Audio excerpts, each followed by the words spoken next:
March for গাজাতে আমরা অংশগ্রহণ করছি। আমি নিজে অংশগ্রহণ করব এবং আপনাদেরকে আহ্বান জানাচ্ছি ধর্মমত নির্বিশেষে প্যালেস্টাইন সলিডারিটি মুভমেন্ট যেই মার্চ আয়োজন করছে সেখানে অংশগ্রহণ করার জন্য।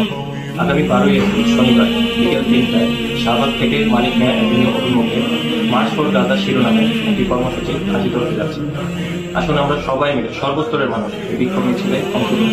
আমি আশা করছি বাংলাদেশের সকল দল মত চিন্তা দর্শনের মানুষ প্রত্যেকে যার যার জায়গা থেকে বিক্ষোভে সামিল হওয়ার চেষ্টা করবে। পুরা দেশবাসী দলমত নির্বিশেষে এই জেনোসাইডের বিপক্ষে সকলকে আসার জন্য আহ্বান জানাচ্ছি। ইনশাআল্লাহ তাআলা আমি নিজে সশরীরে এই বিক্ষোভ সমাবেশে উপস্থিত থাকবো এবং আপনারাও দলে দলে যোগদান করবেন।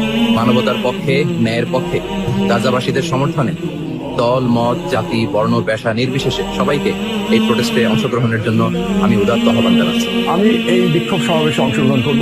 আমি বাংলাদেশের সকল নাগরিককে ধর্ম বর্ণ নির্বিশেষে সবাইকে আমি অনুরোধ জানাচ্ছি, আপনারা মানবতার পক্ষে অবস্থান নিন এবং গাজার নিপীড়িত জনগণের পক্ষে যে বিক্ষোভ সমাবেশ অনুষ্ঠিত হবে সেই বিক্ষোভ সমাবেশে সকলে মিলে অংশগ্রহণ করুন।